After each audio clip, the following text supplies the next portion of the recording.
Bem, irmãos, nós vamos orar mais uma vez e depois iremos para a meditação. Oremos.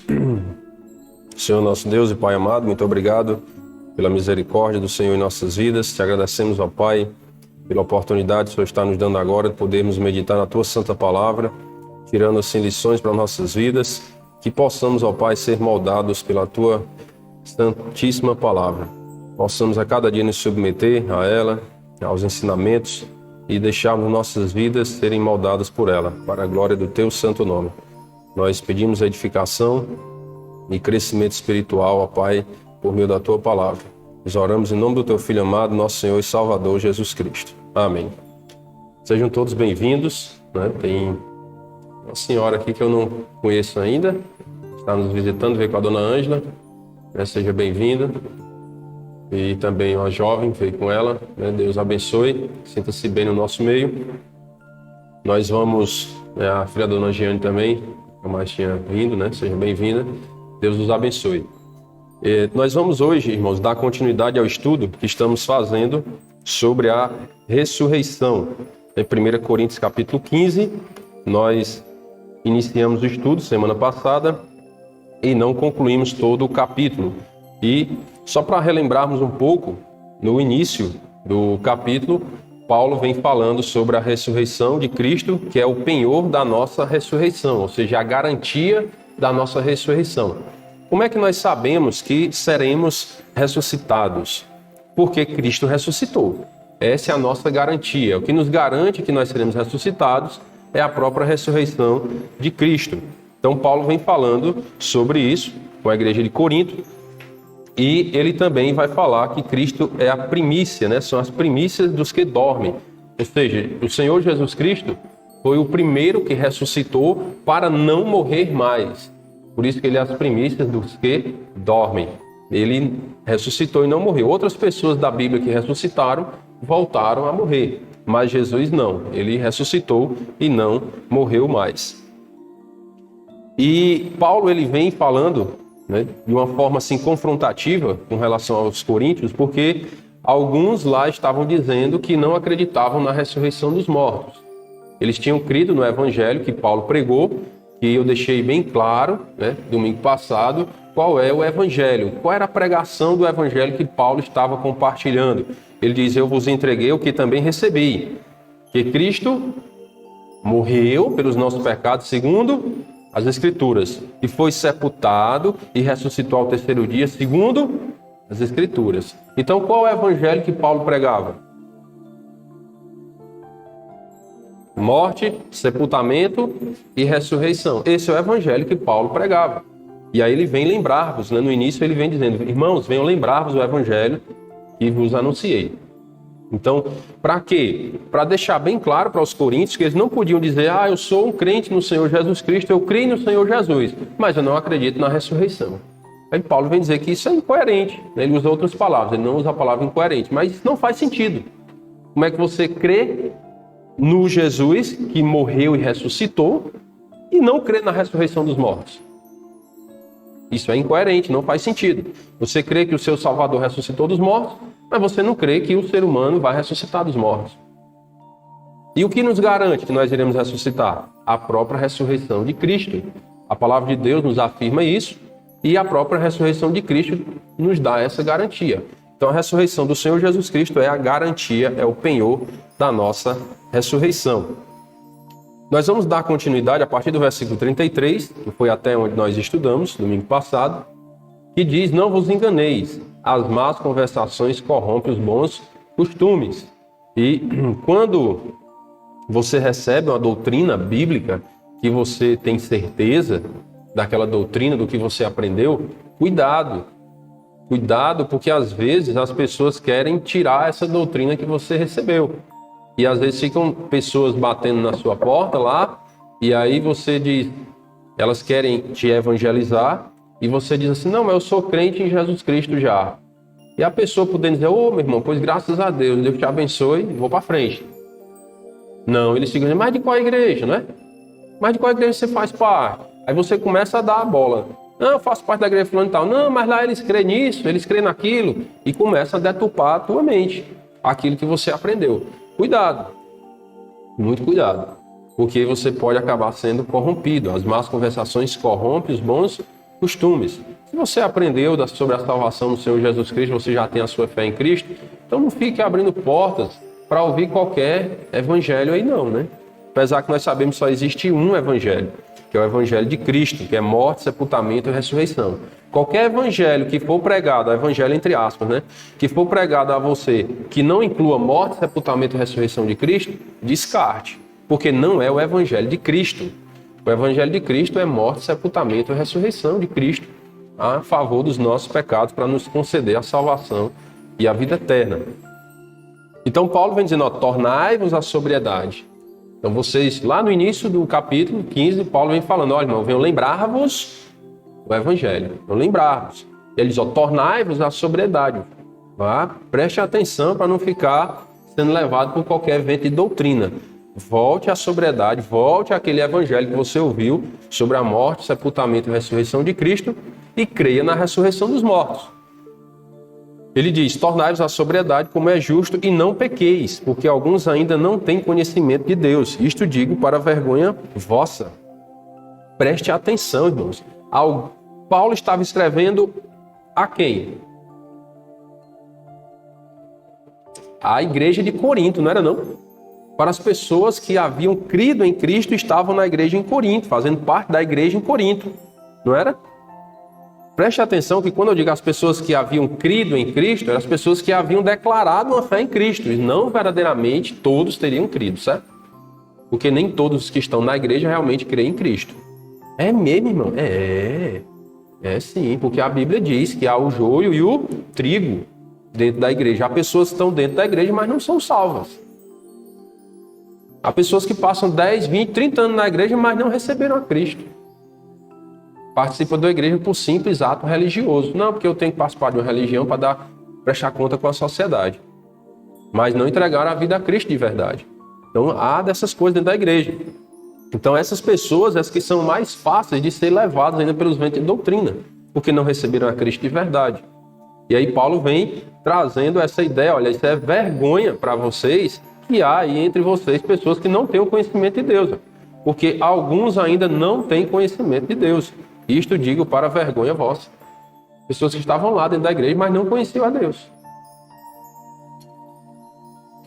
Isso existe hoje, será? Dentro da igreja, pessoas que não têm o conhecimento de Deus? Tem, é muito, se naquela época já tinha, né?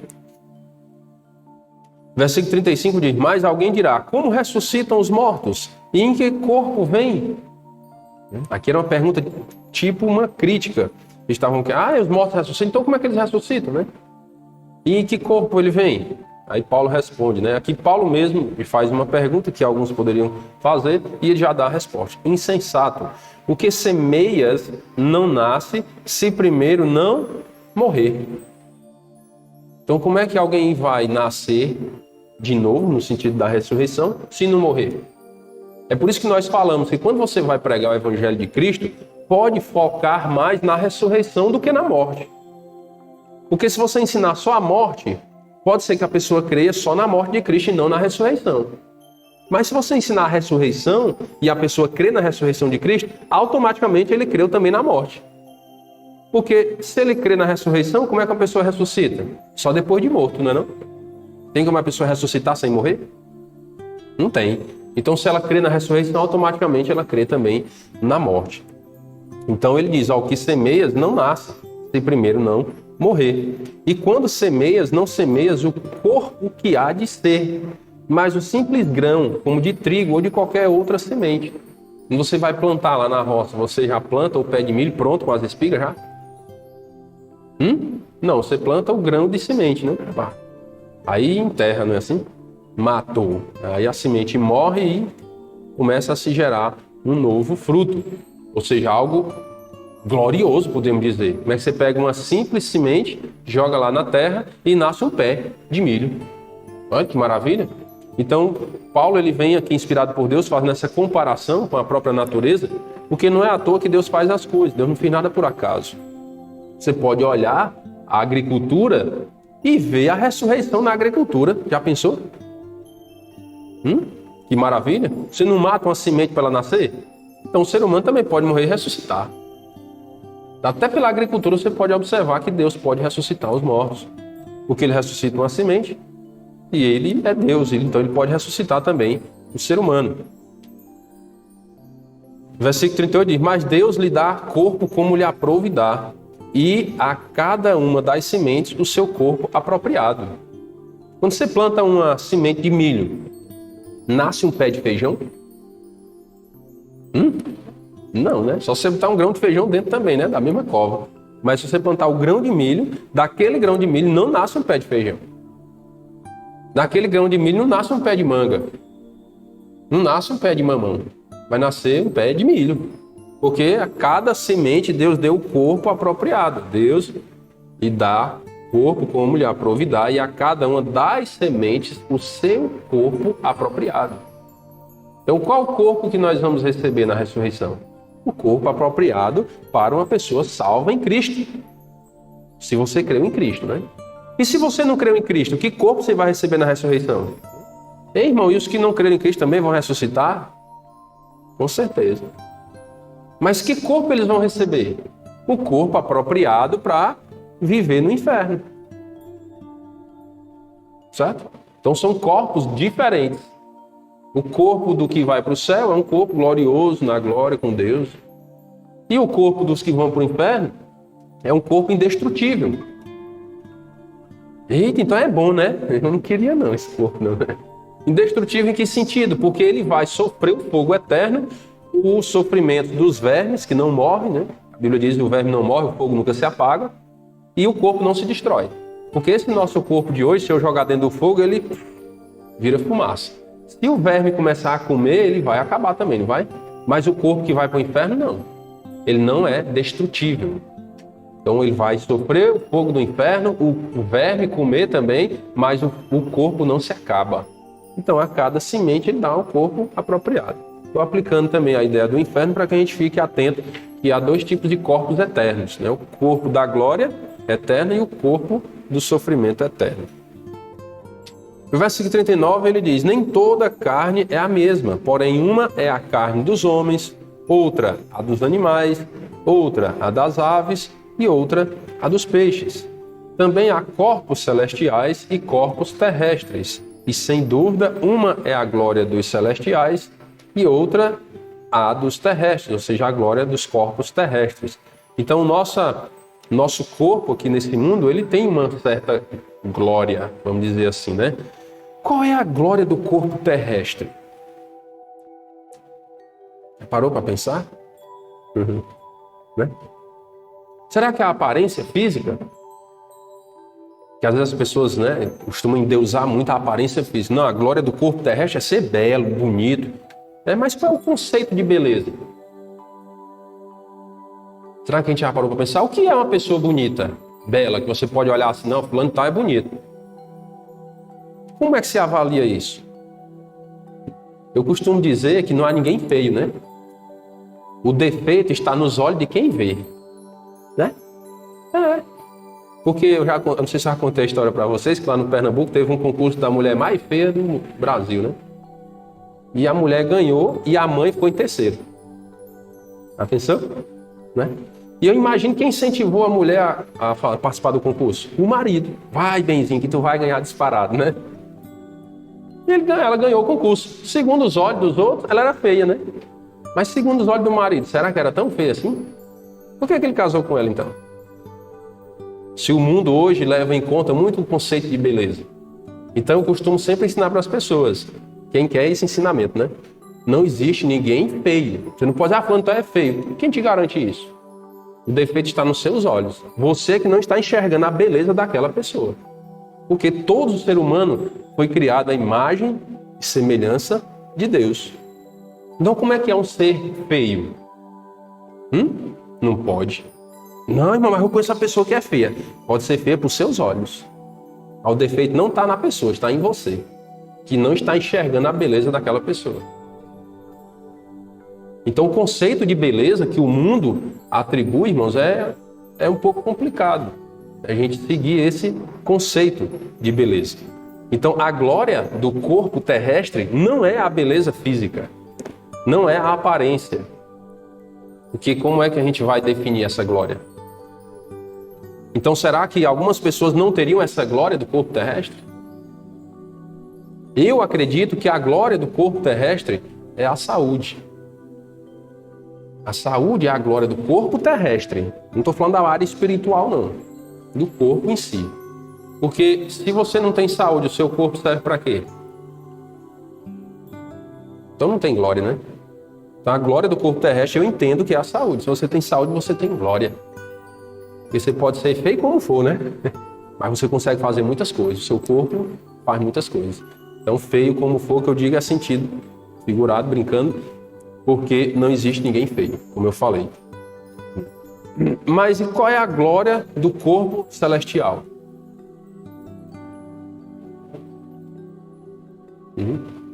Imortalidade. Pensou? É a imortalidade. É a incorruptibilidade.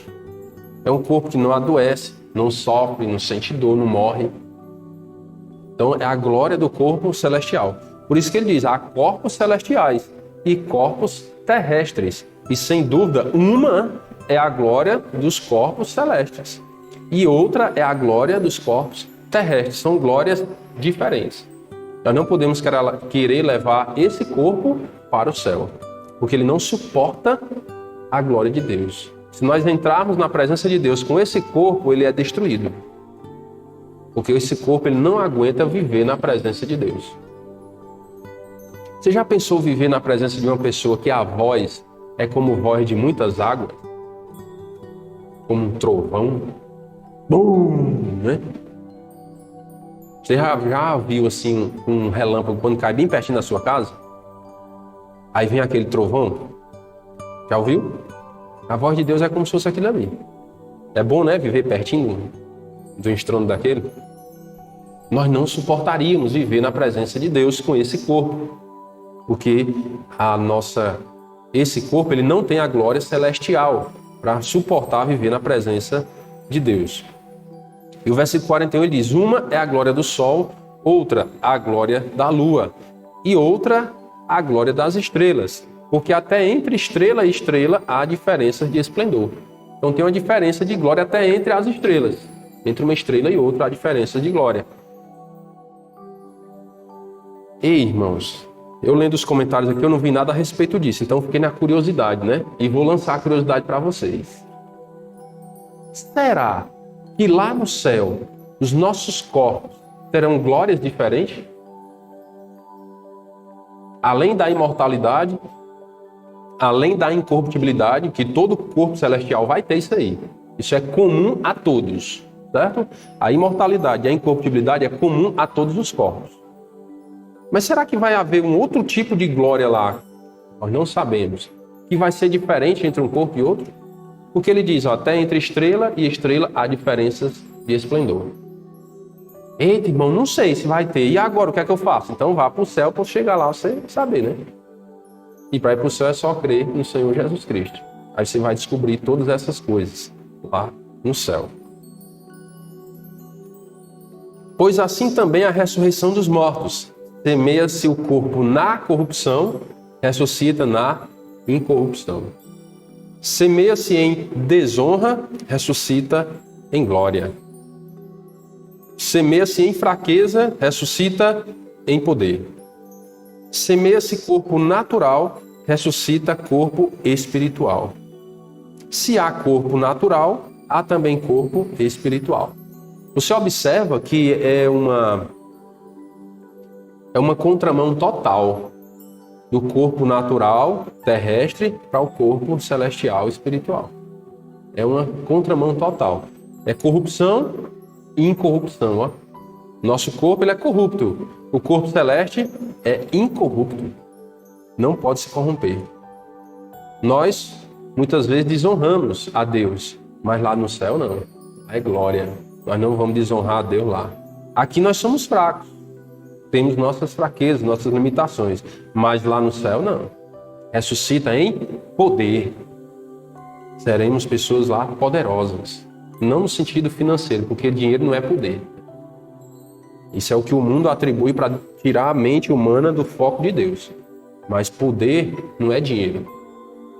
O poder é você estar bem com Deus, porque em qualquer situação você consegue viver bem. Uma certa vez, quando eu trabalhava com vendas lá no distrito de Bicuã, eu almoçando lá no restaurante, conversando com a dona do restaurante lá, e ela dizendo que tinha um amigo dela, em uma determinada cidade, eu não vou citar o nome, que era muito rico e cometeu suicídio. Aí então, dinheiro não traz felicidade. Como é que o homem tinha tanto dinheiro e cometeu suicídio? Porque o dinheiro não traz a felicidade que o ser humano procura. O dinheiro não dá a paz que o ser humano precisa. Não dá. Irmão, então o dinheiro não é bom? Não estou dizendo isso não. O dinheiro é bom, você precisa de dinheiro. Nós precisamos de dinheiro para comer, vestir, né? E possuir as coisas que a gente tem vontade. É bom, mas ele não é tudo. E nem deve estar em primeiro lugar em nossa vida. Porque se nós colocarmos o dinheiro em primeiro lugar em nossa vida, nós vamos tirar o foco de Deus. E aí vamos encontrar depressão, muitas vezes. Está afligido em ganhar dinheiro, atormentado pelas coisas do mundo e não encontra paz. E aí vivemos atormentados. Então, muito cuidado para não inverter os valores. Precisamos de dinheiro, mas não é tudo. Nós observamos que alguns servos de Deus eram muito ricos, mas eles tinham sempre Deus em primeiro lugar. Nem todos, né? Mas alguns na história bíblica nós observamos isso. Jó era pobre. O maior dos do Oriente. O maior. O mais rico que tinha na região dele era ele. Aí ele perdeu tudo, assim, num só dia. E não bastava perder todos os bens materiais, ainda perdeu 10 filhos. E o que foi que ele disse? O Senhor deu, o Senhor tomou. Bendito seja o nome do Senhor. E a Bíblia diz, em tudo isto, Jó não pecou com os lábios. Olha aí que maravilha. Será que nós teríamos coragem de bendizer o Senhor ao perder algum bem material? E ao perder um filho? Pelo só um. Será que nós bendiríamos ao Senhor? Senhor, o Senhor deu, o Senhor tomou. Bendito seja o nome do Senhor. Então, um homem que tinha muito dinheiro era rico, mas não era a prioridade da vida dele. Nem os filhos eram prioridade na vida dele. Parou para pensar? A prioridade na vida dele era estar em paz com Deus. A profundidade da riqueza, né? Tanto da sabedoria como do conhecimento de Deus. A palavra de Deus nos traz essas profundidades para nós refletirmos na vida e pararmos para pensar o que realmente importa na vida e não vivermos enganados pelo conceito do mundo sobre felicidade, sobre paz, sobre alegria. Versículo 45 diz, pois assim está escrito, o primeiro homem, Adão, foi feito alma vivente. O último Adão é uma referência ao Senhor Jesus, porém é espírito vivificante. Por meio de Cristo você recebe vida eterna. Qualquer ser humano pode receber. Mas não é primeiro o espiritual. Ou seja, não foi Jesus que veio primeiro, né? Ele diz sim o natural. Quem veio primeiro foi Adão. Ele diz depois o espiritual. Então primeiro nós nascemos de forma natural, segundo Adão. Depois, de maneira espiritual, segundo Cristo. Se recebermos a Cristo como nosso Salvador. O primeiro homem formado da terra é terreno. É a referência a Adão. O segundo homem é do céu. O segundo homem está fazendo referência a quem? Ao Senhor Jesus Cristo. Tá? Então, o segundo homem, ele é do céu. E se nós queremos ir morar no céu, nós temos que viver segundo o segundo homem, conforme Cristo, crendo no Senhor Jesus para desfrutarmos das bênçãos celestiais. Eles, como foi o primeiro homem, o terreno, tais são também os demais homens terrenos. Não é não? Assim como Adão nasceu na carne, viveu aqui e tal, cometeu seus erros, nós também cometemos nossos erros, nossas falhas, somos terrenos, somos mortais. Ali diz, como é o homem celestial, tais também os celestiais. Vocês lembram? Vou até beber uma água.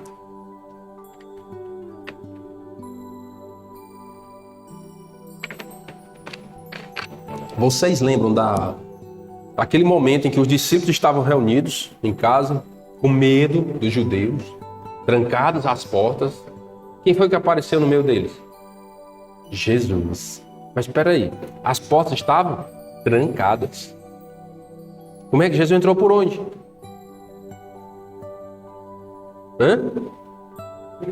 Ele simplesmente se desmaterializou e se materializou lá dentro da casa. Os nossos corpos serão assim também na eternidade. Porque ele diz, e como é o homem celestial, tais também os celestiais. As pessoas que ressuscitarem em Cristo terão o mesmo corpo. Com o poder de atravessar uma parede dessa, assim, se desmaterializar e se materializar. Já parou para pensar nisso? Um corpo que não adoece, um corpo que não envelhece, um corpo que não morre. Esse será o corpo que aquela pessoa que receber a Cristo vai receber. Um corpo imortal, um corpo incorruptível. Versículo 49 diz, e assim como trouxemos a imagem do que é terreno, de Adão, devemos trazer também a imagem do celestial, a imagem de Cristo. Nós já podemos começar a viver segundo Cristo, nesse mundo, a partir do momento que entregamos nossa vida a Cristo. E ainda mais quando formos arrebatados. Aí que vamos estar realmente com a imagem igual à do celestial, a de Cristo. Isto afirma, irmãos, que a carne e o sangue não podem herdar o reino de Deus, nem a corrupção herdar a incorrupção. Então nós, na nossa maneira terrena, natural, adâmica, nós não podemos herdar o reino de Deus, não podemos ser salvos pela natureza. Nós não somos salvos pela linhagem. Eu sou judeu, descendente de Abraão, Isaac e Jacó, então vou para o céu porque eu sou judeu. Não. Estou dizendo que eu sou não, né? Estou dizendo se um judeu afirmar isso. Porque alguns creem assim, eu sou descendente de Abraão, Isaac e Jacó, então eu tenho entrada no céu livre, né? Não. A carne e o sangue não podem herdar o reino de Deus. Quem herda o reino de Deus é aquele que crê no Senhor Jesus, porque o reino de Deus é algo espiritual. Não é herdado por meio de descendência física e material. Versículo 51 diz, eis que vos digo um mistério. Ele vai começar a falar agora sobre o arrebatamento, que era um mistério no Antigo Testamento. Começou a ser falado em João capítulo 14, quando Jesus disse, não... Lembra não? João 14? Não se turbe o vosso coração. Credes em Deus, crede também em mim. Na casa de meu pai há muitas moradas. Se assim não for, eu vos teria dito. E vou preparar-vos lugar. E quando eu for vos preparar lugar, voltarei. Olha o arrebatamento. Voltarei e vos receberei para mim mesmo, para que onde eu estou estejais vós também. Então, é falado do arrebatamento ali, mas no Antigo Testamento era um mistério. Aí Paulo diz, olha isso que vos digo, um mistério. Nem todos morreremos. Esse dormiremos aí significa morreremos. Mas transformados seremos todos. Se Jesus voltasse agora, nós iríamos passar pela sepultura? Não. Aquele que creu em Cristo seria apenas transformado. Esse corpo seria transformado. Que tipo de corpo? Nós já falamos e aqui o texto vai falar também. Como é que isso vai acontecer? Quanto tempo vai durar? Aí diz, num momento. No abrir e fechar de olhos. Porque o movimento do piscar os olhos, abrir e fechar, é um dos movimentos mais rápidos do nosso corpo, né? Então é para representar que é no instante. No abrir e fechar de olhos. Ao ressoar da última trombeta, que não é aquela sétima trombeta do Apocalipse, não, certo? É uma outra trombeta. A trombeta soará. Os mortos ressuscitarão incorruptíveis. Aqueles que morreram em Cristo, certo? Ressuscitarão incorruptíveis. Agora sem pecado. E nós, os que estivermos vivos, né, seremos transformados. Aí ele vai falar, porque é necessário que este corpo corruptível se revista da incorruptibilidade. E o que é mortal se revista da imortalidade. Então, qual corpo vamos receber no arrebatamento? Um corpo incorruptível e um corpo imortal. Irmão, mas eu posso ir para lá sem esse tipo de corpo? Não. Por quê? Porque ele diz, é necessário que este corpo corruptível se revista da incorruptibilidade. Então, se o meu corpo não se revestir da incorruptibilidade, e se o meu corpo não se revestir da imortalidade, porque ele está dizendo que um e outro, eu não posso entrar no céu. Entenderam? Não posso entrar lá. Porque ele diz que é necessário que isso aconteça. Para que eu entre no céu, na presença de Deus, eu preciso de um corpo incorruptível e um corpo imortal. Vou fazer uma pergunta. Quem pode nos dar esse corpo? Só Jesus Cristo, não é não?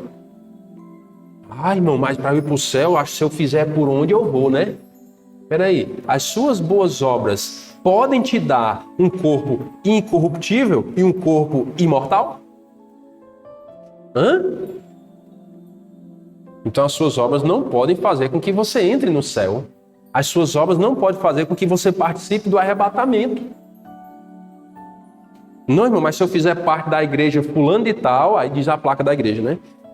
Aí eu vou para o céu, porque eu estou naquela igreja. Mas espera aí, aquela igreja vai te dar um corpo incorruptível e vai te dar um corpo imortal?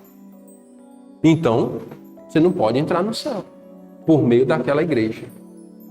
Não, irmão, mas se eu guardar um determinado dia na semana, eu vou para o céu, porque eu guardo aquele dia. Ah, é?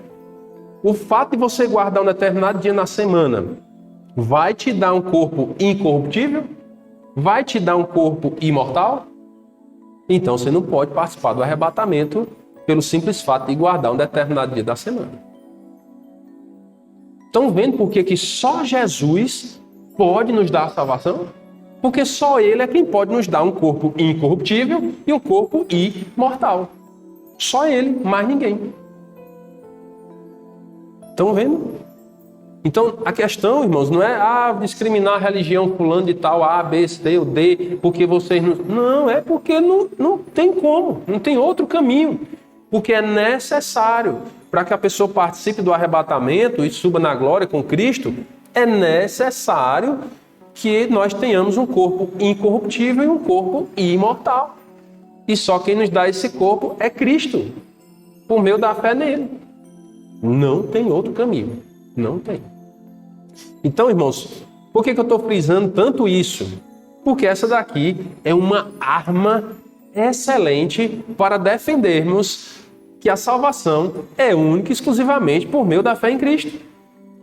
É excelente. Qualquer pessoa que vier argumentar com você, não, mas a salvação tem que fazer isso, tem que fazer aquilo, não sei o quê. Isso aí que você está me dizendo que eu tenho que fazer para ter a salvação, vai me dar um corpo incorruptível? Vai me dar um corpo imortal? A pessoa vai, oxe, que doidice é essa, né? Aí você abre 1 Coríntios 15, 53 e... Porque para eu participar do arrebatamento, eu tenho que ter um corpo incorruptível e imortal. Então, se isso que você está me dizendo que eu preciso para a salvação não me dá um corpo incorruptível e nem imortal, então eu não posso ir para o céu por meio dessas coisas aí, não.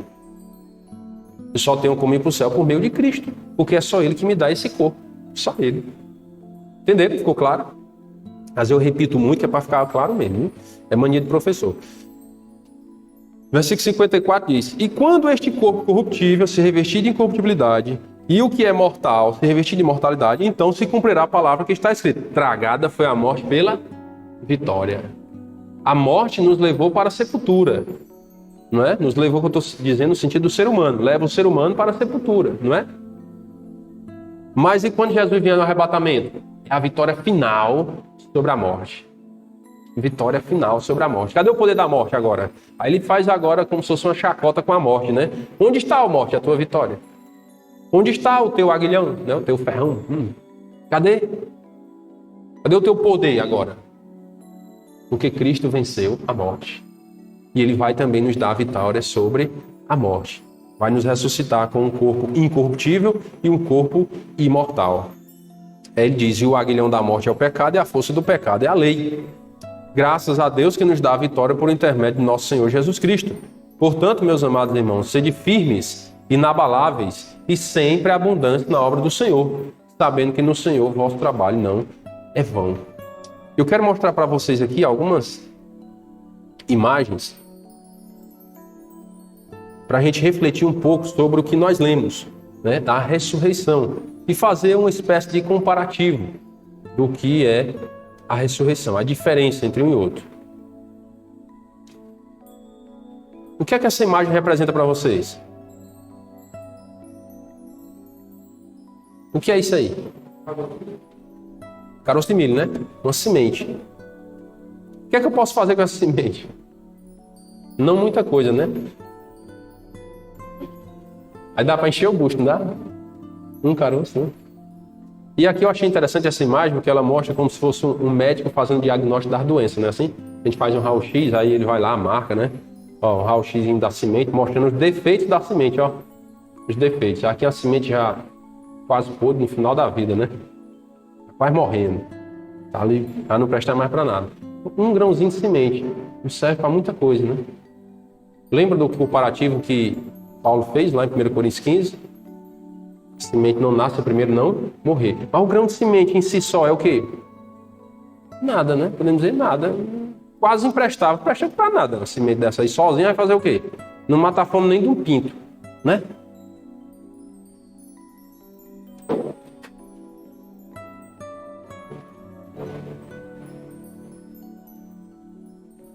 Deixa eu ver se dá certo colocar o som aqui para vocês.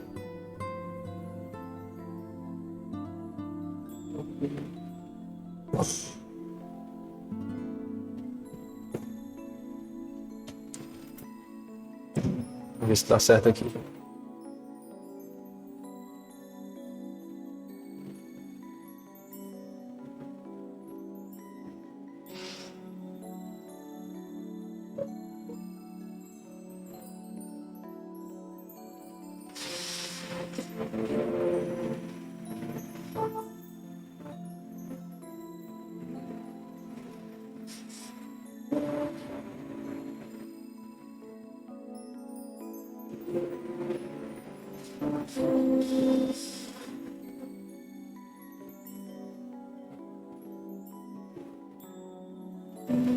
Aí a semente, ó.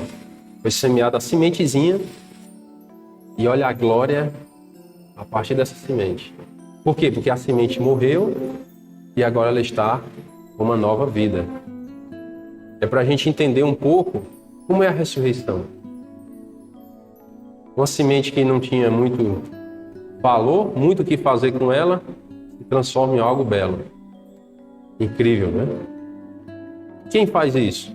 Deus. Ele faz isso com a semente, que não tem praticamente valor, o que ele vai fazer com seus filhos? Com aqueles que creram no sacrifício de Cristo. A gente vê assim as plantas, né? E fica maravilhado com a beleza das plantas, com a cor, começando o inverno, a gente começa a ver aquele verde, a gente já fica assim admirado, é uma coisa linda, não é? E acha muito belo. Imagine o seu corpo na ressurreição, como vai ser. Se Deus faz isso com um simples grão de semente, transforma em algo tão belo, e com os filhos dele.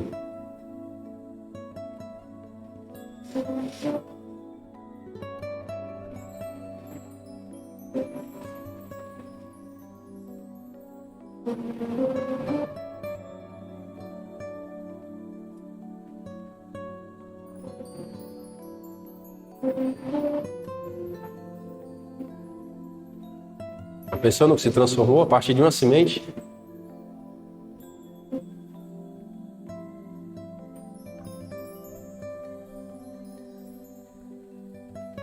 Fantástico, né? Isso é o poder de Deus, é o Deus em que nós cremos. E aqui tem um outro vídeo também que eu achei interessante, é curtinho, para que a gente possa ficar gravado na mente o poder de Deus em transformar as coisas. Um simples grão, uma semente. O que pode se transformar essa semente?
Dá para imaginar que de uma semente vai gerar isso?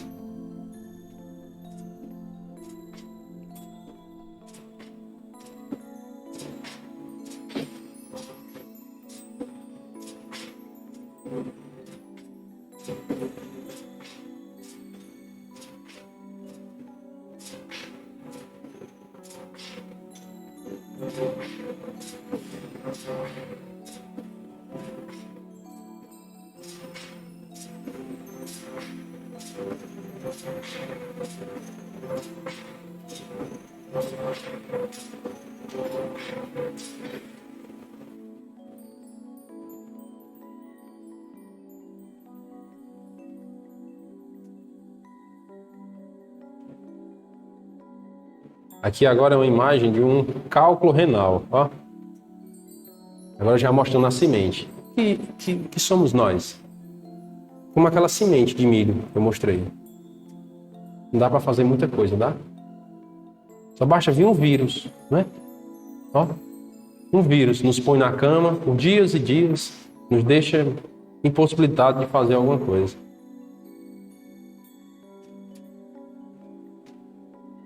E nós, quando estivermos assim?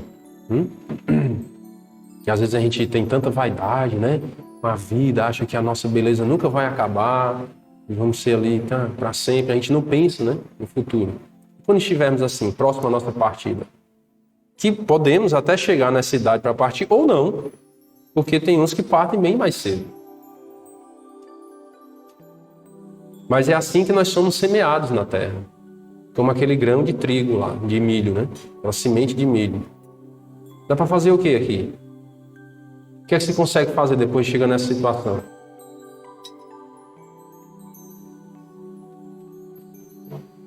Mas o que nos espera é glória.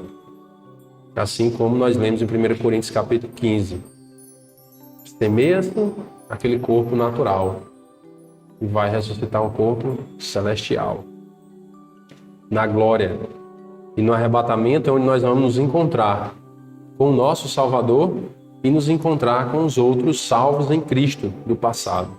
E a Bíblia diz que eles ressuscitaram primeiro, depois nós, os vivos, seremos arrebatados juntamente com eles entre nuvens para o encontro do Senhor nos ares.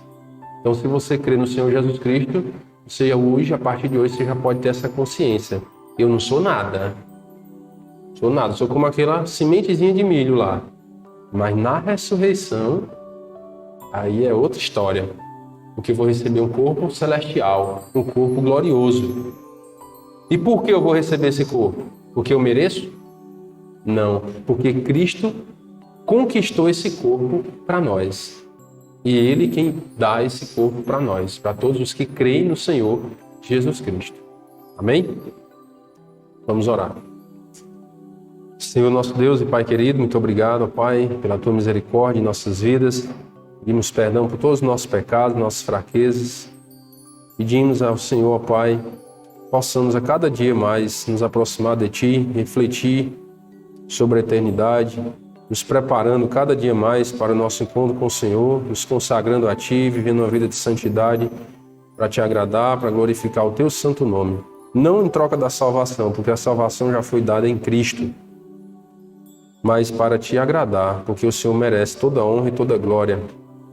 Ao observarmos o Teu poder, ó Pai, o que o Senhor é capaz de fazer, ó Senhor, nós ficamos maravilhados. Como que o Senhor tão grande, tão poderoso, se lembrou de nós e nos dá da Tua palavra para conhecermos a Cristo. Temos a oportunidade de crer nele para ter a vida eterna. Muito obrigado, Senhor, pela Tua graça, a Tua misericórdia sobre nós. Pedimos as Tuas bênçãos pela noite, um bom descanso, a proteção do Senhor sobre a vida de cada um e também, ó Pai, as bênçãos do Senhor sobre a semana, a vitória sobre o mal, sobre o pecado. Entregamos as nossas vidas em Tuas mãos, ó Pai, porque o Senhor sabe cuidar de nós e nós não sabemos. Oramos agradecidos em nome do Teu Filho amado, nosso Senhor e Salvador Jesus Cristo. Amém. Boa noite a todos, irmãos. Deus abençoe. Sexta-feira, só avisando,